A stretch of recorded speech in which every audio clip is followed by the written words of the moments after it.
Cloud. Good evening. It is Tuesday night, February 18th, 2025. Welcome, welcome, welcome all that are here. This is my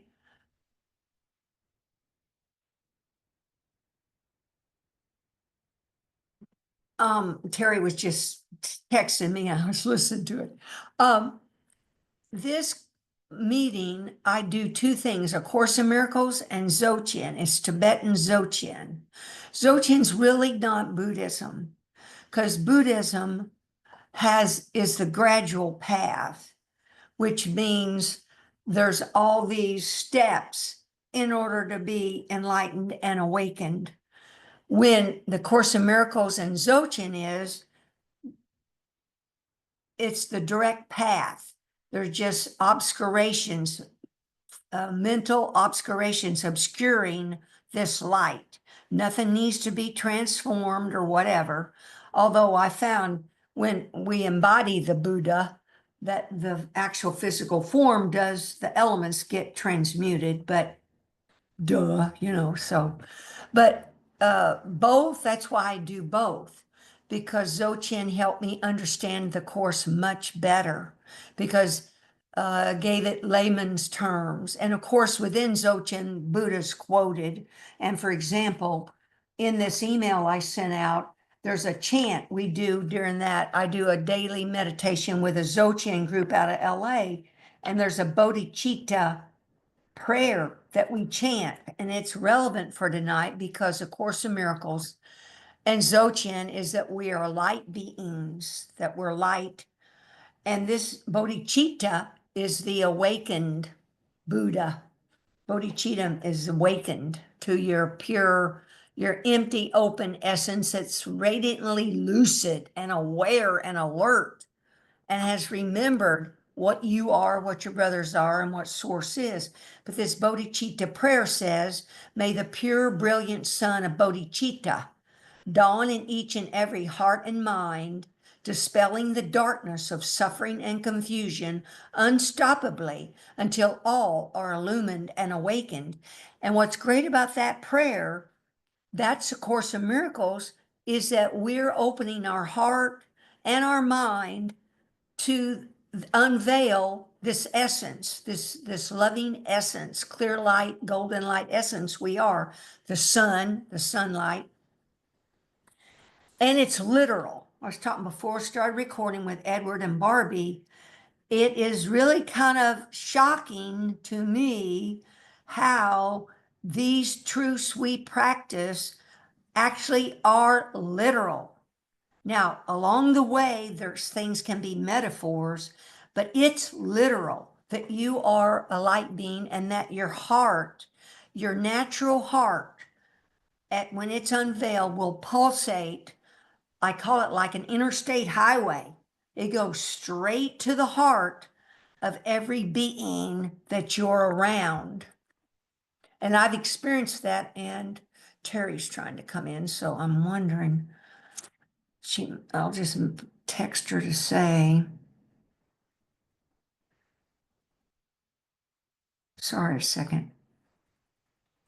I see your name, but don't see to admit you. You may want to exit and come back in. And feel free anytime about this meeting, text or call me, and I'll help you get in, because it's a big deal. Your light and energy is very wonderful, powerful, and transformative for this synergy, for this group and this teaching that I give. So thank you, thank you, thank you for being here. I welcome and see Holy God Ed, Holy God Barbie, Holy God Chaz, Holy God Lorraine, Holy God Debbie, Holy God Julia. Here comes in Holy God Teresa, Holy God Glenda. I welcome in Holy Spirit, Jesus, Buddha, the enlightened beings. They're always here, always, always around. And I think, like Barbie says, when there's some in the Course or somewhere it says there's only one set of steps because God, Jesus, Buddha are carrying you. If you knew, the Course says, if you knew the beings that were around you, you would not be afraid because everyone's here to help you, that want and is wanting to help you. Now, let me get my little notes back together here when I did the bodhicitta thing. Welcome, God Terry, is this, my teaching topic tonight is two things. It's two things. One is that the edges of my mind have disappeared. There's a longer way of saying it that I wrote in the email, is that the edges of the still center of my great ray circle has disappeared. So there's just this golden light's no longer contained.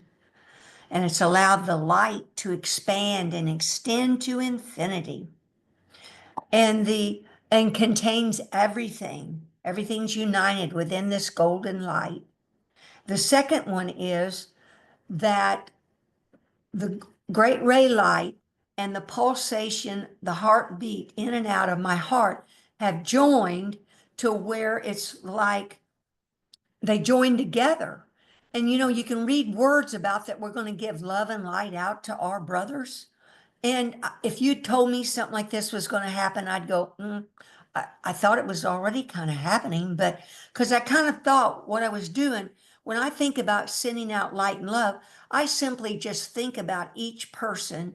And I've rested, I'm settled back, lean back, resting in the light. And I'm just thinking of you all as Buddha, Christ, God. And I think about that I'm sending you light and love. I'm not kidding. Then sometimes my third eye, I'll feel the beaming of the light to you. But what I'm talking about here tonight is the actual heartbeat pulsates, joins with the in and out movement of the great ray to come. It's almost like the great ray's coming straight down, then it turns and goes out level like an interstate freeway highway straight to the heart of another person, another being. And so within my email, I talk about what this divine love is. And I hadn't thought about it like this before, honest.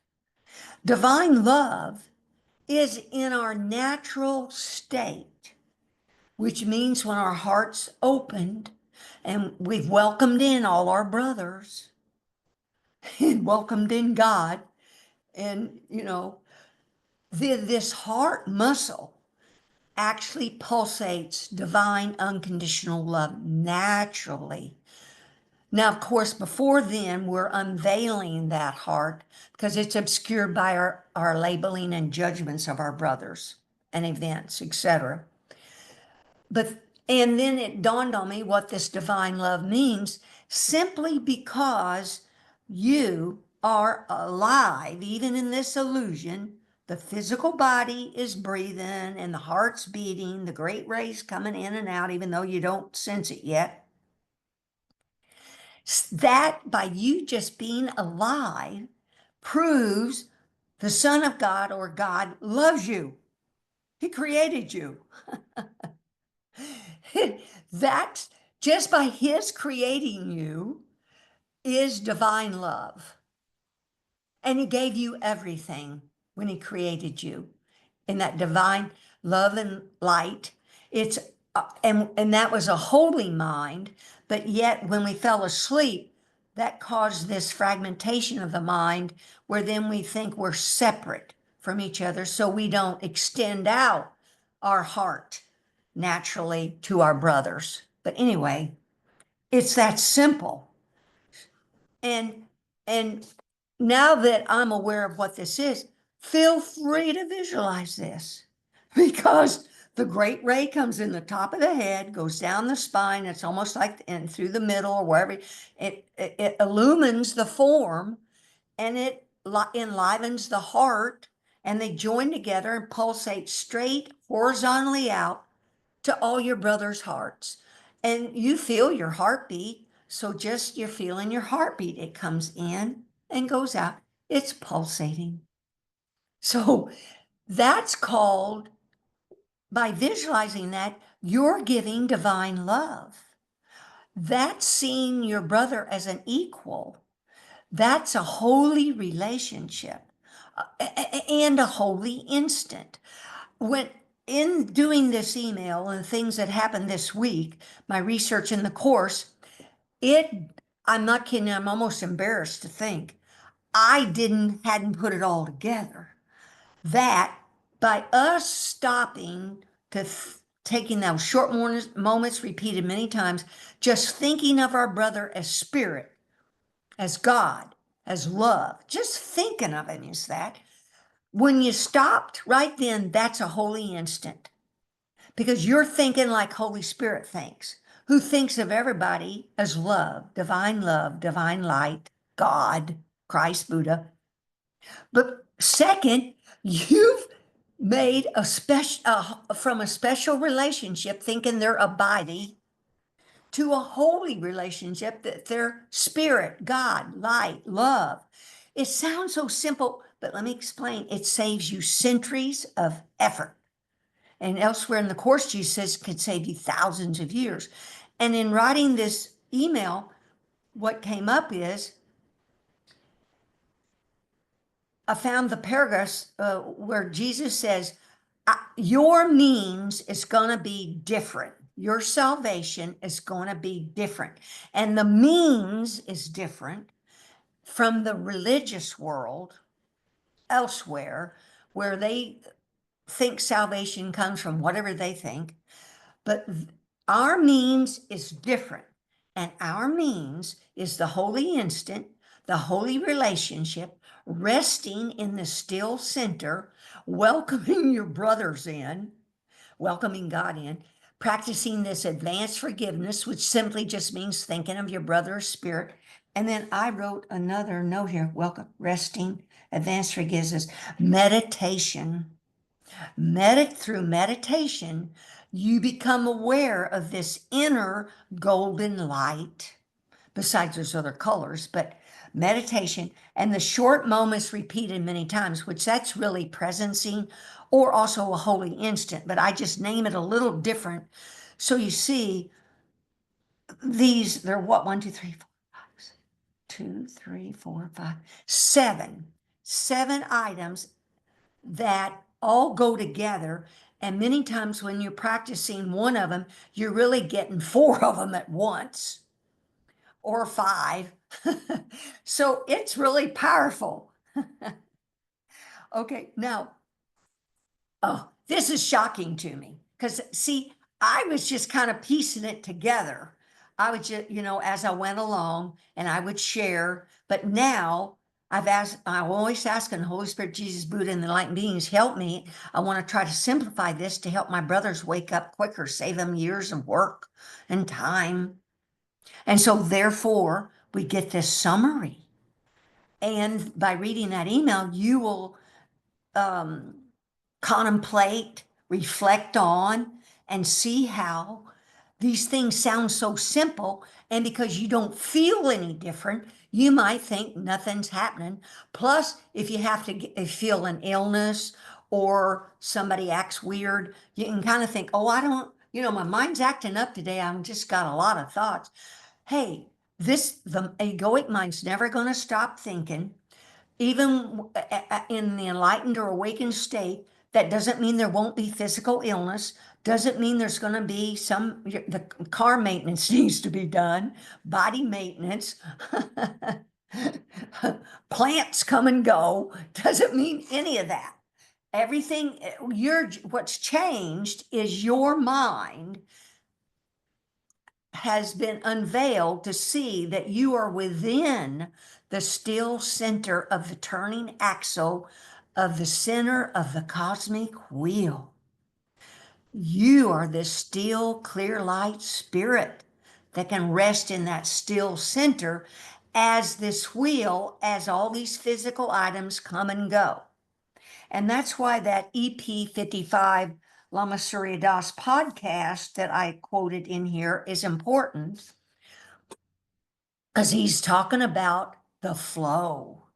Is that it's not what things happen, it's how you respond to what happens that determines your, let me think, I remember this, karmic character, destiny, conditioning, because that's the karmic effect, how you respond. It's not the card you're dealt, but how you play the hand. So with this understanding, due to meditation and these thinking of your brother's spirit, holy instant, holy relationship, resting,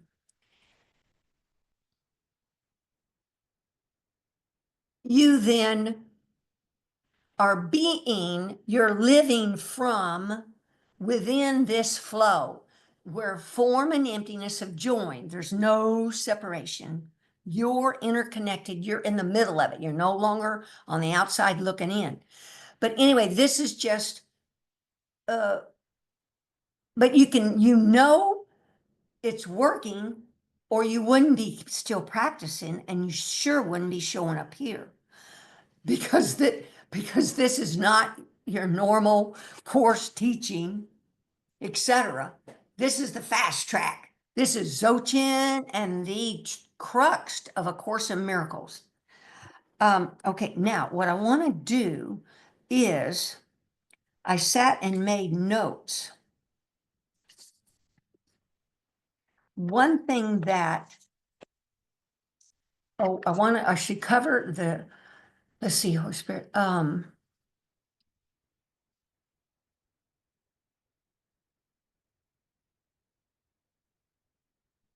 The thing about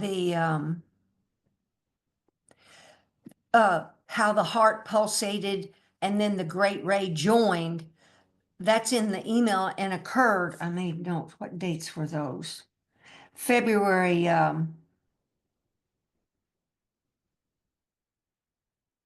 12th, February 12th and 13th. But I'm looking at my list. Let's look at this list so I can stay focused. December 15th, 2024 is when I started. I made a vow, a commitment to myself that I was going to practice staying in the moment as often as I could remember to do it. And that started the short moments repeated many times. And that made me become aware of when I'm doing anything, what am I thinking? And I became aware I wasn't always in the now, which means with whatever I was doing, my mind was all thinking about the past or the future. It was just sleepwalking while my hands or stuff are doing certain things. That is not the now. That is not the holy instant. That is not presencing. But you can't learn that until you actually try this. Then you learn I'm not present. I'm in the past, present, or future.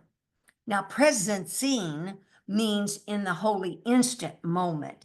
Present can just mean I'm in duality, just watching TV, thinking of those people as bodies and not stopping to think they're spirit. That's the present. Anyway, that started it. Okay, then the 12th of February, I was in the bathroom and I look out and I'm seeing that the walls, the floor, the cabinets, everything's within this clear light. That form and emptiness are together. Because I'm just aware. I'm looking, checking what's the vision? What is my vision? If I'm not checking on myself, who the hell is going to check on me? Am I awake and alert or not? Well, anyway, but I looked out and don't you know, I saw about a half an inch in diameter hole. And within the hole was this luminous, shimmering golden light. Now, I've seen these flashes of light before, sparks or flashes of light. I never thought anything about it, honest. Well, what that's showing, that hole into that shimmering golden light, that is the world, the real world. That's the world below this illusionary world. And it's the golden light world. That's why in that hole is that shimmering golden light. But anyway, I asked Holy Spirit, help me out on this. And so then in meditation, I think it was that same day, the 12th, that daily Dzogchen meditation. When I'm meditating, I looked in my mind, I said to myself, go to the light. Because I'm always practicing go to the light because I know at death, I want to direct my mind to go to the light and not go be captivated by body thoughts, feelings, and emotions and body activity, etc. So I was in my mind looking at the light, and I'm going down I'm not doing anything. I'm just looking at it because I have no expectations except go to the light. And I never know what I'm going to see. But anyway, I went down the corridor, which is the Great Ray Tube, and at the end of the tube, it opens up to my whole screen is full of golden light. And see, I've seen that before as well, too. But I didn't understand the significance because I wasn't ready to get it or explain it. So that's why I never explained it. But that's when I looked at that meditation that I did for 4 years, the one about the golden arc. Now, why this is important is the second thing that happened to my mind was that the edges of my mind disappeared. From being in the center, and when I practice resting in the light, resting in that still center, I do see a circle. It's a circle, and it's a circle, but in the middle of it looks solid, but I know it's the groundless ground. And I know it's soft and loving and sweetness, and it's our primordial nature. It's source, it's God. But it's there. It's a groundless ground, even though this essence is open and empty, but it's full. But anyway, I see a circle. And as I looked out my patio doors, I'm on a 4th floor, out through these 17-foot wide sliding glass doors. I'm on the 4th floor. There's this pond below. There's a green forest, and then the big blue sky with clouds. See, that's called sky gazing meditation that I've done for years. So it's like the mind is getting used to all this. So it's this vast, like that sky. But anyway, I thought about that circle, that still center in my awareness. And as soon as I did that, the edges of that circle disappeared, and there was just this golden light.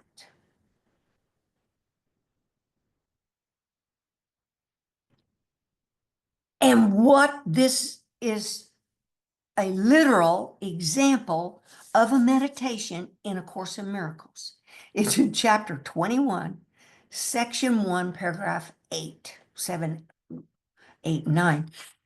And I want to cover this meditation because I did it for 4 years, along with saying all of it to as many people as I could remember to, and in front of me and in my mind, because all of it means, when something's all of it, means there's nothing else. They're God. There's only source. They're everything. Even though my unconscious mind didn't understand it, I kept saying all of it because I just believed that was advanced forgiveness, as Jesus talks about it in the Course. And that's also seen through being through Treched, because all of it is seeing this clear light of spirit that's here. But I'm going to read this paragraph that in the Course, here's it goes. Beyond the body, beyond the sun and stars, past everything you see, and yet somehow familiar, is an arc of golden light that stretches as you look into a great and shining circle. And all the circle fills with light before your eyes. The edges of the circle disappear, and what is in it is no longer contained at all. The light expands. He's talking about golden light because he called it out, the golden light, and covers everything, extending to infinity, forever shining, and with no break or limit anywhere. Within it, everything is joined in perfect continuity, nor is it possible to imagine that anything could be outside, for there's nowhere that this light is not. This is the vision of the Son of God, whom you know well. Now, this Did not, it never came to me until this last few days. The significance of this paragraph, besides the power of it to open up your arc of light, and then for the great ray to download, is this is literal. And I now feel like I understand what it means. Okay, so in the separation, the one Son of God, there was only the one mind, holy mind, it got fragmented into these arcs of light, of golden light, arc. So on a piece of paper, if you just take a pencil and draw a little arc, it could be eighth of an inch, just a little black line, a little arc, or, you know, you paint it with a yellow pencil. It's an arc. Well, guess what that arc is? That's what you've reduced your holy mind to, an arc of light. All these practices that I've been teaching, and you all been reading and following other people and reading books and all, what they're wanting to do is to, as you think of yourself each instant or your brother as light, guess what? The little arc gets just a little bigger. So picture an eighth of an inch might go tenth of an inch. But look at what this meditation says. The arc of golden light stretches as you look into a great and shining circle. So now the circle, just picture, then take your pencil. We're going to call it a brown pencil, even though it's golden yellow. Take that little arc. You're going to draw a circle with the pencil. Each time you bring a brother, think of them as spirit, God. Guess what? You just lined them up next to your little teeny tiny arc in that line of a circle, that little circle, circumference circle. You just keep lining these people up. Guess what? They're going to make that whole circle. Those are your brothers. But if you don't welcome in and call in your brothers, how are you going to do this? You're going to still be separate. You're going to be in that bleak desert that Jesus talks about in A Course in Miracles, that I never understood what the hell he was talking about. We're alone, desperate, weary. This separated mind foundation is duality. So it just keeps sorting good and bad, right and wrong, judging and labeling, knee jerk that way. Unless you stop and become mindful in an instant, what the hell am I thinking while I'm doing something? This is not for the faint-hearted, because the faint-hearted, they're just could be lazy, sleepwalking. This takes some damn work. If you don't work at it, you're just really lying to yourself. You're just reading some words. I'm actually wanting to present how this awakening seeming process works, where you unveil your nature. So we got to, that little arc is going to make this circle, make a little, an actual imprinted circle. But then look what the rest of it starts to say. And all the circle fills with light before your eyes. Well, guess how you get to fill the circle? You got to call in some more brothers repeatedly. You got to keep bringing them in. That's why, oh, when I look back on some of these things I've been practicing, I had no idea the magnitude. Where I said to you all, just lean back and think about every war there's ever been. Think the Crusades, the Mongols, the whatever, the North Korean War, the Vietnam War, the World Wars, the Revolutionary War of America, all these people that felt separate, killed, and we participated in various ways. Even if you don't believe in reincarnation, even though Jesus says this will save you thousands of years, which means you've been born and re-died and born, reborn, blah, blah, blah. But you don't have to. Just think about these thoughts are still laying out there in this mind, in this unconscious mind that we all share, the collective unconscious mind besides your personal. All those wars are in there, all those people that are harmed and killed, etc. So you just lean back and you just welcome in all those people. And how you welcome them is you think of them as spirit. So you breathe out, you extend out light and spirit. And as you breathe back in, you bring in your brothers and welcome them in that circle of purity that we talked about a few weeks ago. You keep doing that, and guess what? You fill up the circle. The circle fills with golden light before your eyes. And then look what it says. The edges of the circle disappear. Now, what this is talking about, this is your mind. This is your mind. Because we thought we're a body. And no, this is your God Christ mind. So by realizing this, that's why meditation becomes even more important.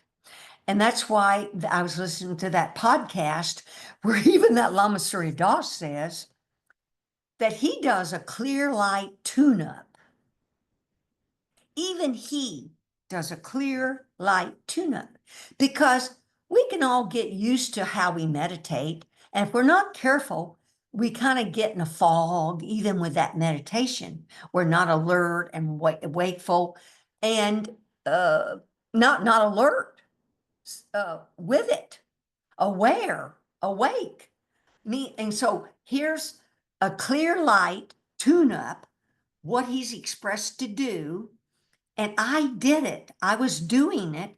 And that's one of the reasons why the edges of my mind could disappear. The edges of the circle could disappear because I had pushed the limit. So picture you're the arc, you made the circle, then you're filling the circle with the light of your brothers. But we get stuck with the borders of what our mind is. And so we want to push outer and inner. And so what he says, when your eyes are closed, because sky gazing meditation is typically done with the eyes open to see the vast sky and let things come and go. With your eyes closed, he says, take your awareness and look through your eyelids. And you're thinking about the outer vast infinity. And I word process that EP 55, and I'll send it out to y'all. So look what's happening. That is the outer part of the circle. Pick the edges of my body or the edges of my mind. The outer edge of this circle is this vast golden light. But unless I take my awareness and push out past this solid border that I made of what my mind is by beliefs, I'm pushing in instances out into this vast outer spaciousness. It's so brilliant. And then when you're sitting there in meditation, you then look at the inner light within your mind and you're thinking about its vastness. So what you're doing, you're pushing the boundaries, not hard. I'm not talking hard. I'm not talking drastic visualizations. This is in a relaxed state. And you've asked Holy Spirit, Jesus, Buddha, enlightened beings help you. And I was doing it. I was taking my awareness and extending it through my eyelids out.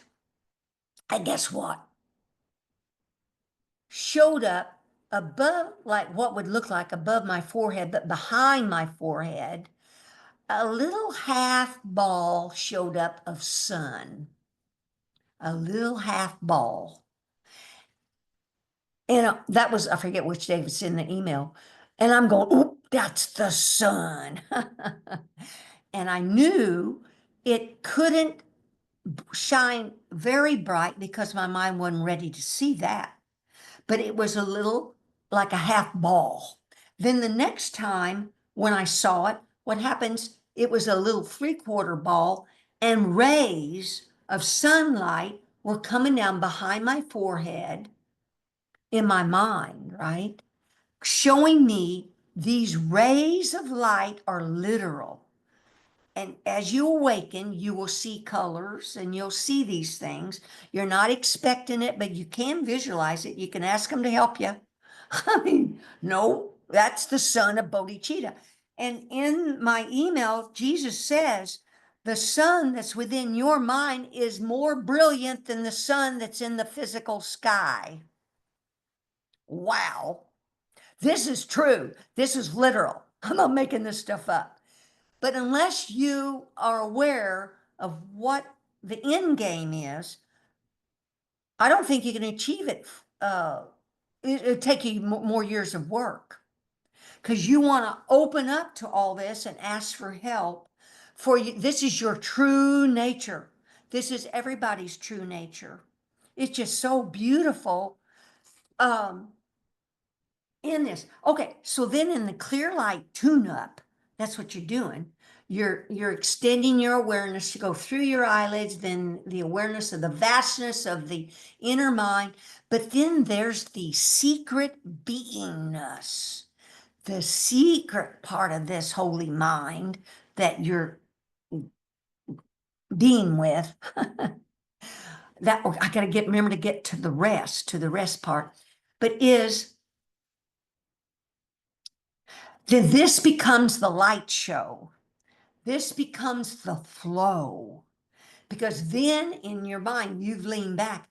You're allowing all these images, whether they're colors, solid objects, or nothing, to be. But yet,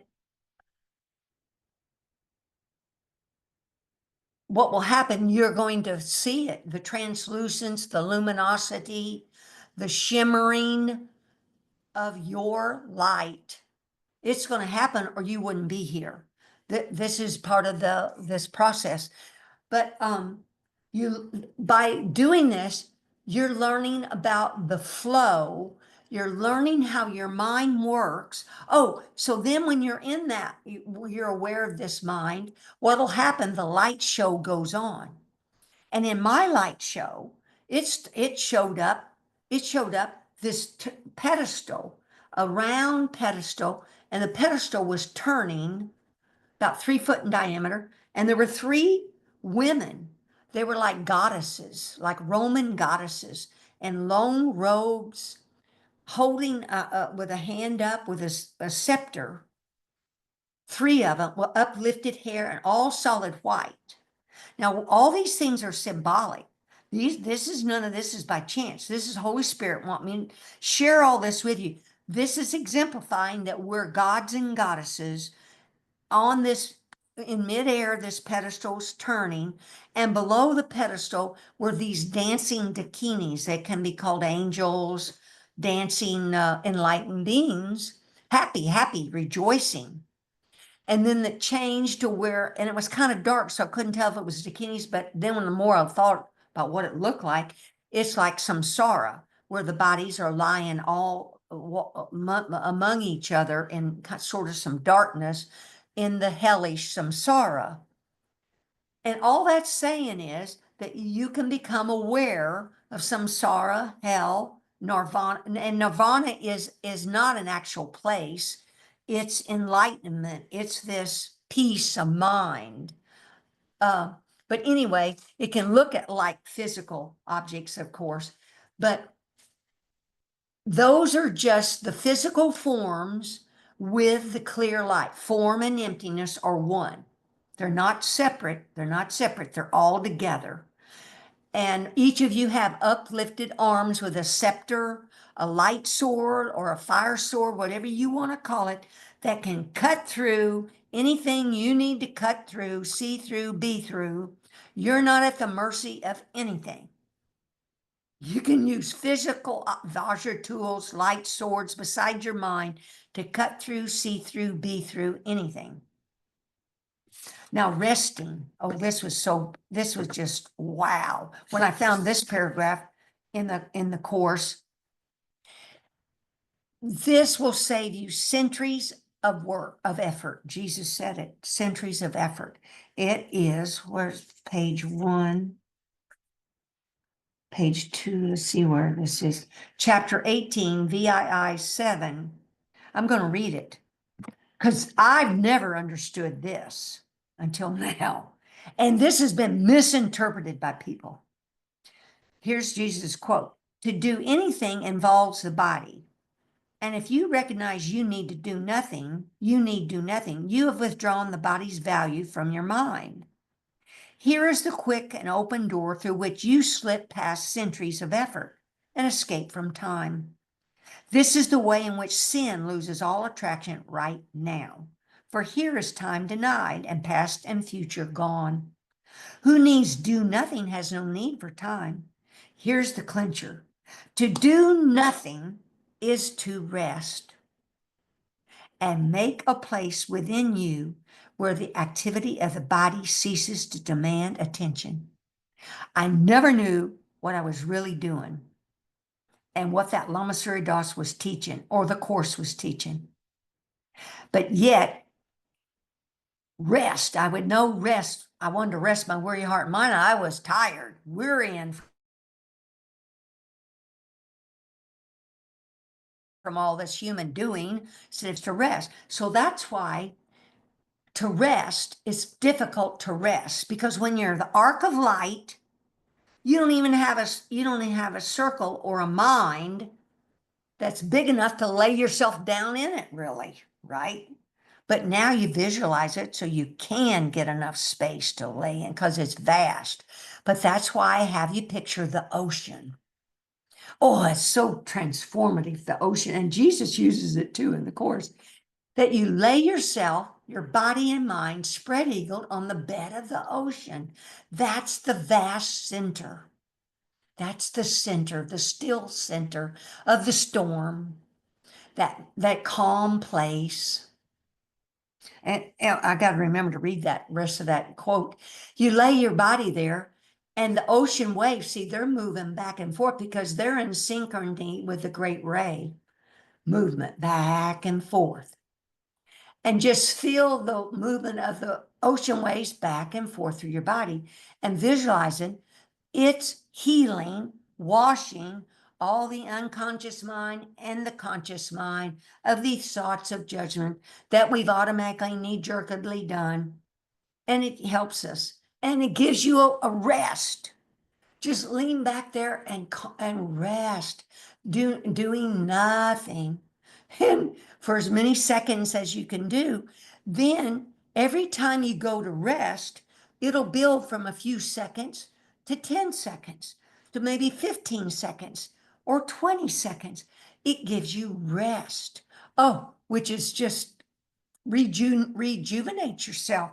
But here's the part where, yet there will always be this place of rest to which you can return. And you will be more aware of this quiet center of the storm. It's like the quiet center of the cyclone, tornado, hurricane. You just Google it, you look, there's a quiet center. This center is the center of the great ray that injects or animates, sends this golden light into this universe to keep it animated and keep it alive and going. And you will be more aware of this quiet center of the storm than all its raging activity. This quiet center in which you do nothing will remain with you, giving you rest in the midst of every busy doing on which you are sent. For from this center will you be directed how to use the body sinlessly. It is this center from which the body is absent that will keep it so in your awareness of it. Don't you love that? I missed that. So, wow. On the sticky notes, the journal, rest. He says, saves you centuries of effort Here's the quick and open door through which will you slip past centuries of effort. Yay! That brings me such joy. And see, because I had pushed the boundary of this mind limit. And see, with meditation, that's what you want to do. You're pushing it. You're expanding, extending your belief system. Where finally then that circle, the edges of the circle disappear, and all the light that's within it extends out to infinity. Oh, this is just so beautiful. Oh man. That's our salvation. Our salvation is a different means. Holy instant, holy relationship, advanced forgiveness, short moments repeated many times, welcoming our brothers into this circle and resting in this circle and meditation. But think about every time, what's he say? Every time you meet someone, it can be a chance for a holy encounter. That's your chance in that instant to collapse time, which also collapses space and thinking, conceptual thinking. Every time, that's a short moment repeated many times. Oh man, let's see what else. See what my rest of my notes within that still center.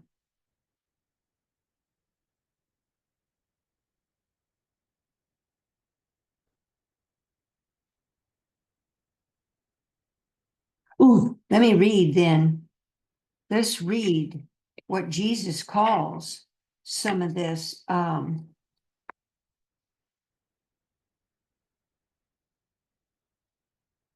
The holy instant in which you and your brother are united is the messenger of love.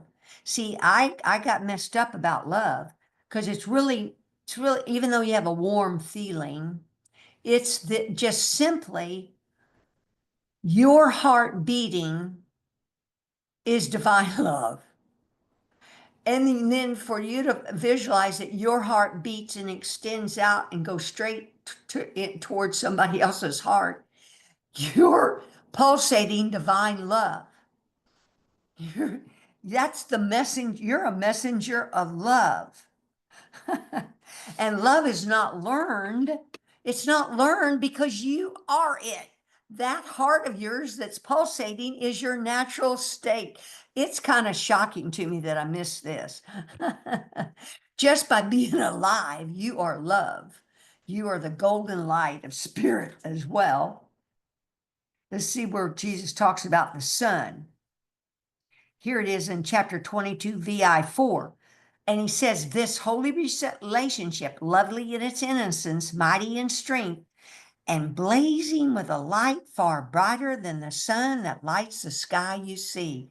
Look what he wrote there.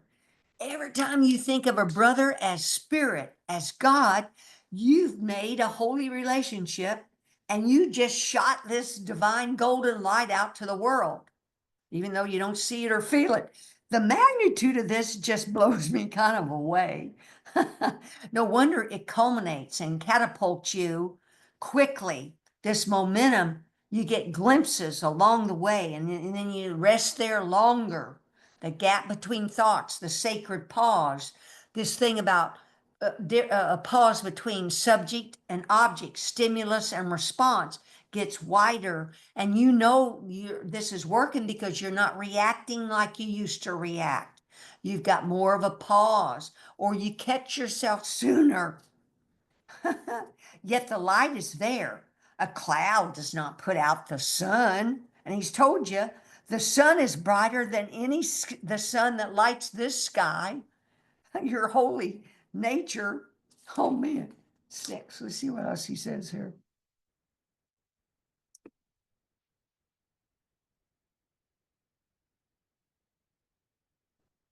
Let's see some more golden light. Let's see. The sight that sees the body has no use, which serves the purpose of a holy relationship. And see, all this means is we don't faking it while we making it. When we see a body, we simply look past it. and think about the clear light of spirit they are. You don't have to believe it. You don't have to love them, feel like you love them, but you silently say, I love you, because that's this divine, unconditional love of source.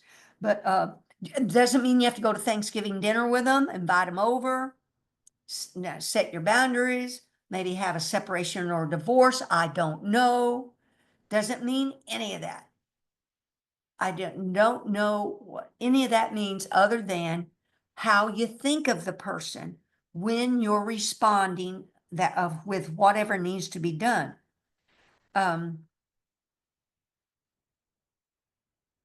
Oh, and see, while you look upon your brother as a body, the means and the end have not been brought together. See, our means is different.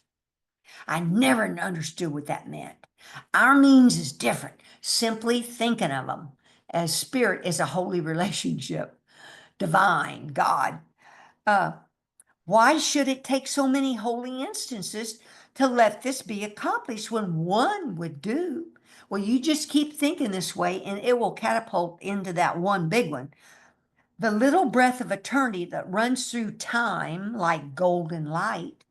So beneath this clear light, there are these sparks, these holes into this other dimension of the purity of golden shimmering light. That's the real world. It's here now. It's here now. Let's see what else we got at 14. Let's see. Arc of golden light. I read that part. I read that part. But that's so beautiful. I'm reading that again. Beyond the body, beyond the sun and stars, past everything you see, and yet somehow familiar, is the arc of golden light that stretches as you look into a great and shining circle. And all the circle fills with light before your eyes. The edges of the circle disappear, and what is in it is no longer contained at all. I mean, that is your mind. You're taking it from a little teeny tiny arc to the circle, then the center of the circle fills with a light, then the edges of the circle disappear because there's no inner or outer. Ha! That's what's so great about meditation. It's teaching us to turn within because there is an inner light, and there's an inner secret, this secret golden light, shimmering, sparkling, golden luminosity, and can be silver. It's different. It's all kinds of colors. Now you're not panicked. You're not pushing yourself to see all this, do all this.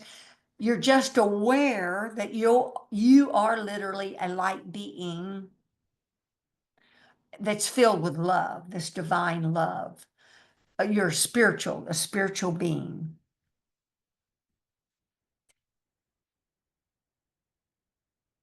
All right. Now, any thoughts or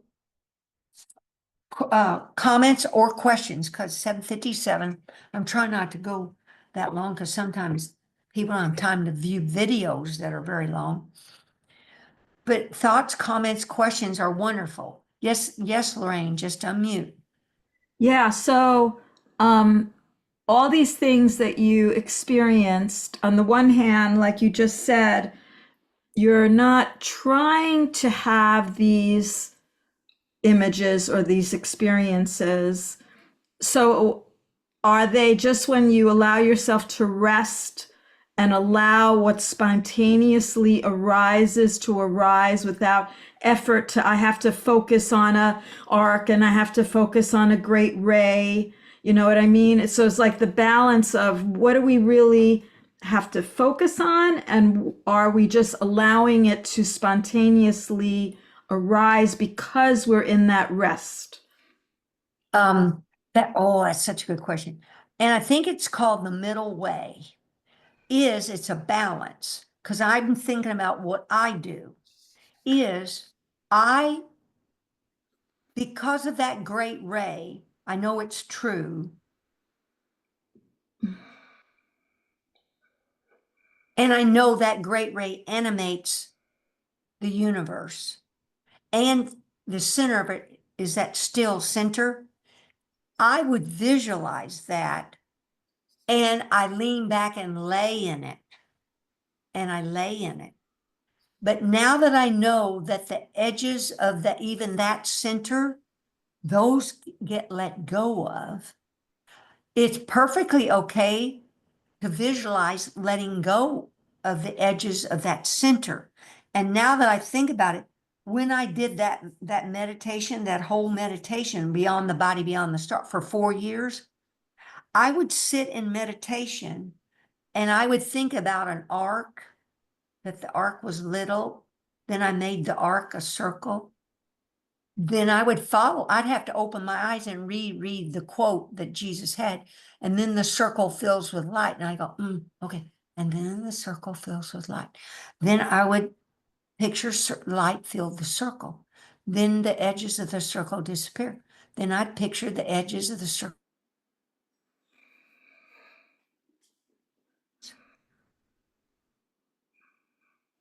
Then it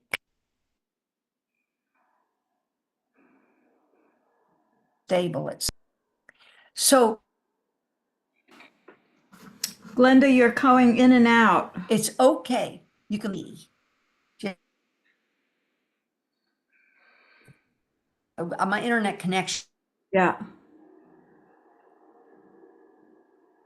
Yeah, it's unstable. So, and then perfectly fine to picture a sun with the because we, the Son of God, created the universe and mimicked the sun of source and made the sun in the sky.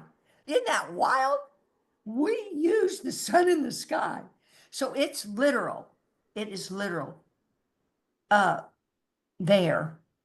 And you're all the colors of the rainbow. So it's okay to be aware of that light, but also, but you are relaxed, lean back, and you're aware when thoughts in meditation coming and going, and you want to allow them to come and go, and be aware when my mind goes off attached to one. Then I just bring my attention back. Now, what I did, I had to visualize behind my forehead spaciousness. Some people picture moonlight, or they'll put a candle flame back there, or a breath or something. But I visualized that spacious center, aligned center, because I knew the great race vertical, because that's the vertical axis. That's in the Course. Horizontal is the earth plane, physical. This is vertical, being centered and aligned. So I just would come back to that vertical center, and then I'd pause. And then my mind, and watch thoughts come and go, and then bring my mind back. It was just a constant bringing my mind back to center, because it could be off 50 times in meditation, 100. And that's why Dzogchen, they'll tell us, let's stop and take a breath and regroup. Because some people, they haven't caught their minds wandered off, and they're off in a trance or asleep, actually falling asleep in their chair, because it happens. Oh, now if you have chronic pain, you can meditate while laying in a bathtub or a hot tub. And you can meditate laying down, but the problem with that, then you might go to sleep. But some people have chronic pain, but yet you want to meditate. So it's, but you're not desperate, and you gotta see it. It becomes also a light show where you're just aware of what's going on, awareing, because you're allowing the flow. Then when you get off the cushion, you're more likely to allow things to let be, let go, let come and go without a pause, to not react, but yet you can still say yes or no to somebody. So it's a middle way. Thank you. I hope that helps. You can always call or text me. Oh yeah, it's practice. And you're getting your own, and how you know it's working, you'll feel relief, that rest where you lay back in the ocean bed. But if you're not feeling relieved, something's kind of amiss. Then we need to restart, recheck out what the heck I'm doing, what I'm thinking about or something, because the purpose of rest is to rest your weary heart and mind and feel some relief, some comfort, some refuge. Now, what I loved about Dzogchen, it talks about you take refuge in the Buddha, the Dharma, and the Sangha, because most people don't know about this still center and know about how to rest in that. And they have more apt that they can rest in a group of people, take confidence in that group of people, or in or I've even rested in the truth that you're a light being, where then, you feel comforted. Oh yeah, you're a light being, your love, your peace. But you can rest in the still center. That's the ultimate. Yay. Mhm. Thanks, Lorraine. Anything else before I go to Barbie? Yeah, the idea um, of the real world, because you had said, in the course, I always visualized, this hierarchy, almost like heaven or the real world is above the earth. We think about heaven above, but you had said the real world is below. Yeah, let me look. Because this is Jesus's words. Let's see, in my email, I quote the world of light. Here it is. Let's see. The world below. Okay. Now see that bothered me a little bit too, because but all it means is picture I was in the bathroom looking at the clear light or space, and this half-inch hole showed up, and in the hole is the golden shimmering light. Well, that hole is going below the clear light. You with me? It just kind of that helps you, because so here's the hole. Here's the hole. And the clear light's here, but the holes back in the hole is the clear light. So the sparkling golden lights below is sort of like the clouds have covered the sun. Does that help? Yes. Mm-hmm. Yeah. But yet there's still the vertical axis where the great race, the ascension, all those things, because we're getting past levels. There's levels in the horizontal plane that keep us struggling in the horizontal plane. So you are, in essence, this is because we believe in time and space. So Jesus uses a space vertical to help us rise above, and uses the word rise above, ascend, transcend. I don't know if he uses transcend, whatever, you know what I mean? So that's just another way. But you're ascending to the sun and the clouds are below. Well, you see again, it depends on how you're looking. Mm-hmm. But just in your mind, you're going to the sun. Mm-hmm. But when you're sitting, on the commode and you look out this clear space, underneath that clear space is a whole real world of golden light. That's the real world. Yeah. Yeah. Uh-huh. Yeah, I think like you said, this idea of that, because we believe we exist on the horizontal plane, we relate more that this hierarchy of levels, and that's kind of just a concept, really. Yes, it's a concept. And then picture even Buddhism or some course students, excuse me, get involved in layers Mhm. and levels and processes. And I can still kind of reflect on that and see where I did different thinkings, excuse me. But Dzogchen and the true course path is direct. There are no levels. There's just these clouds of thoughts that have hidden our true identity. Right. But yeah, so you just zippity do past those levels, because you don't have to go through the levels. Gradual path is the path is Buddhism, Mm-hmm. typical Buddhism. But granted, typically people got to practice virtues like loving kindness, uh, empathy, compassion, because the egoic heart doesn't do any of that stuff. It's cold. I'm out for me. Oh, I want myself awakened, to hell with everybody else. But see, that little arc to become a circle, you got to line your brothers up next to you, bring them in and line them up in that circle, bring them in. We're all in this together. But yet we still think.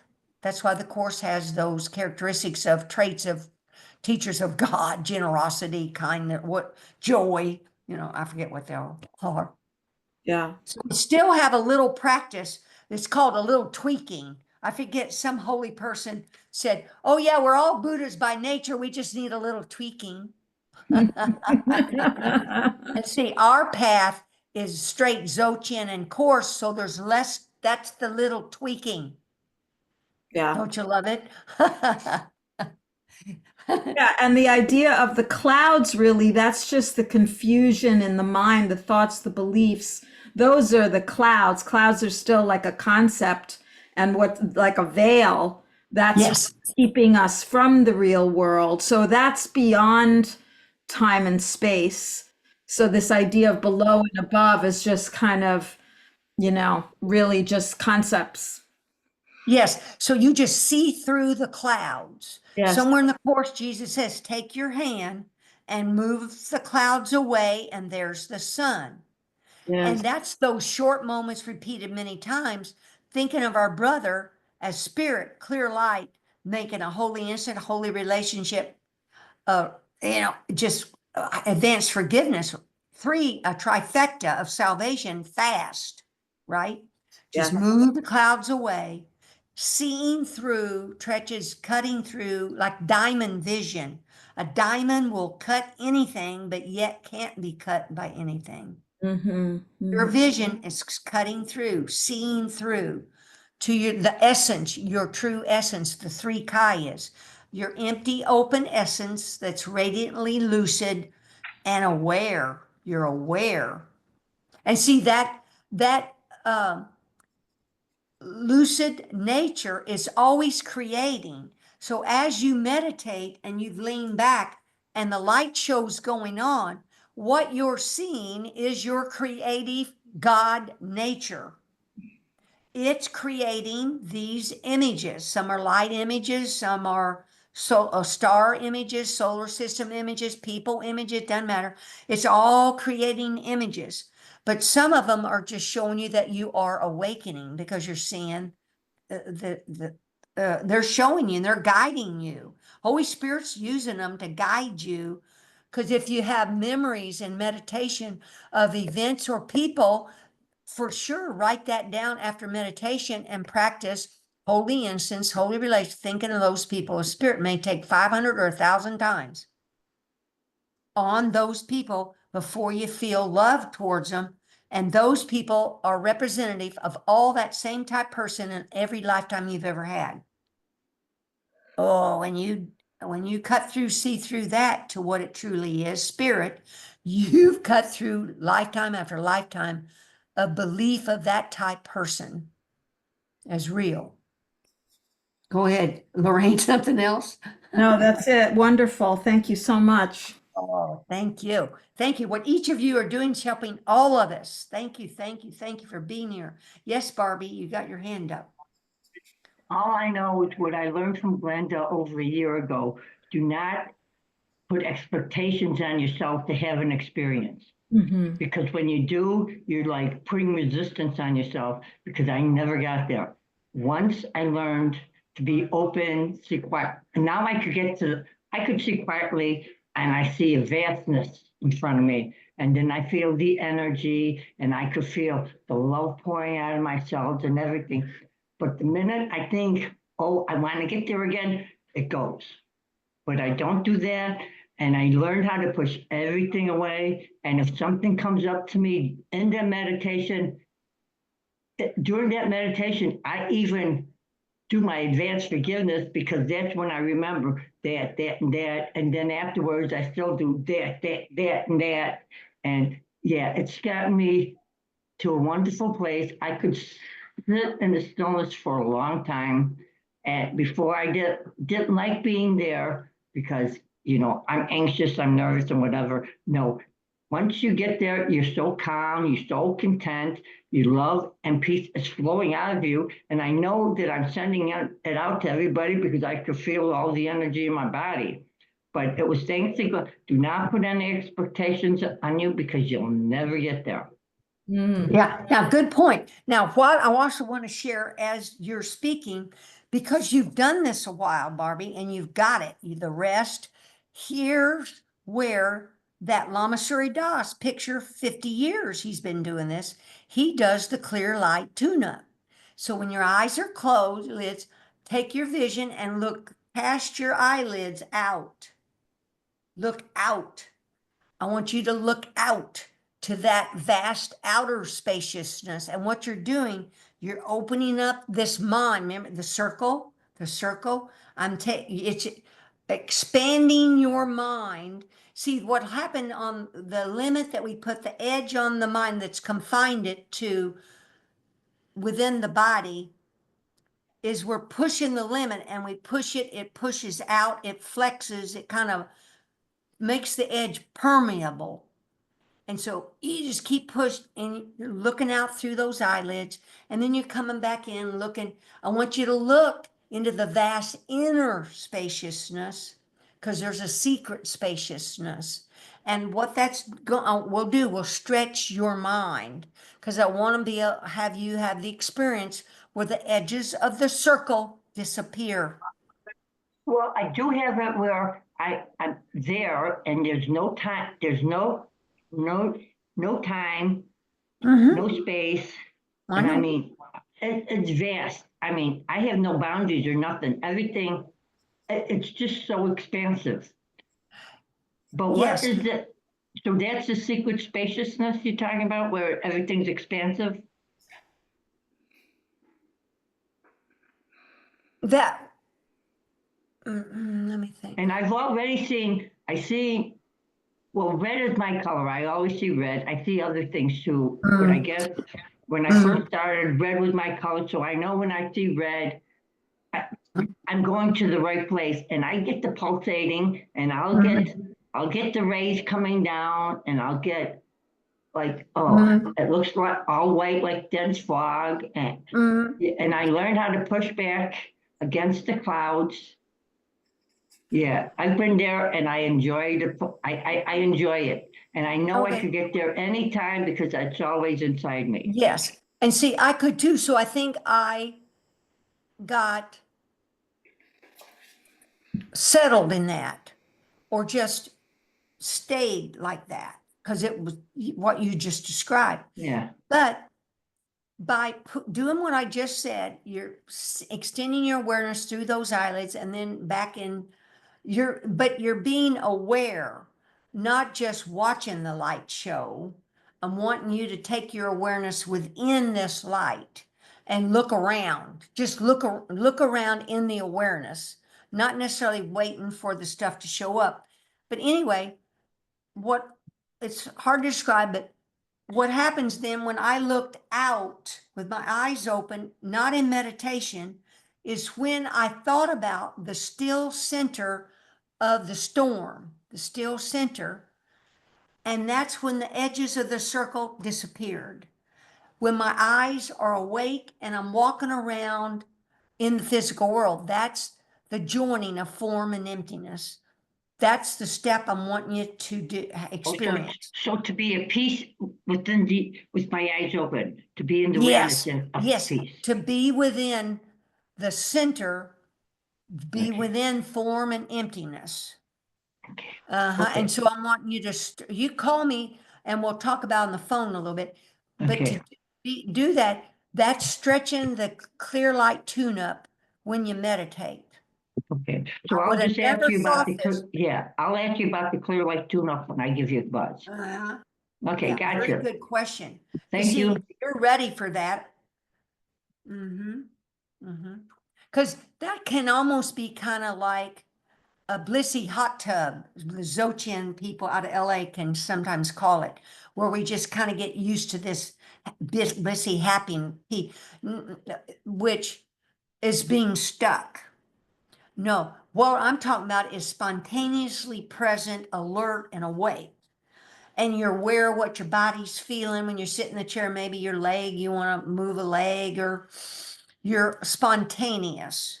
And there's the Buddha would say about this resting I'm talking about in that still center while you're standing up, lying down, sitting in a chair. What is it? What was the other one? Walking. I forget what I was saying then. And then, of course, you can add jogging, you can add all the other things we do, right? So then that's awakened mind is you're in that still center while you're doing all that resting. You're resting. That's where you're going. I mean, you're there, but not aware of it yet. I love it. I love it. Oh man, this is so cool.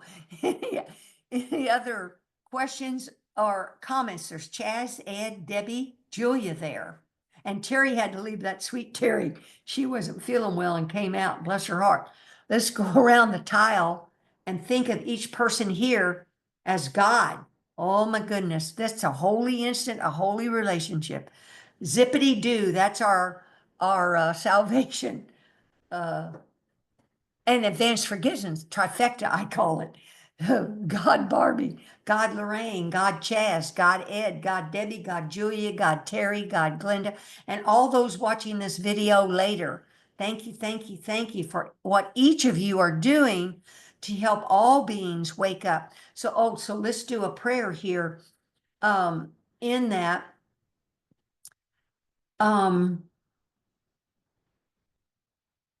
all insights, all benefit we get from our meditation and this meeting, we give out to all sentient beings in all the realms.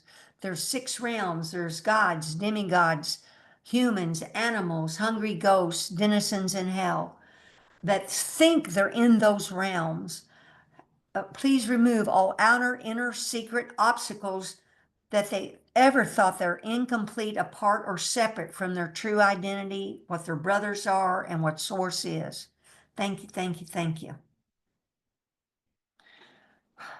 If no one else has a comment, I will stop, or question. I will stop the recording. Thank you, each of you, for coming out.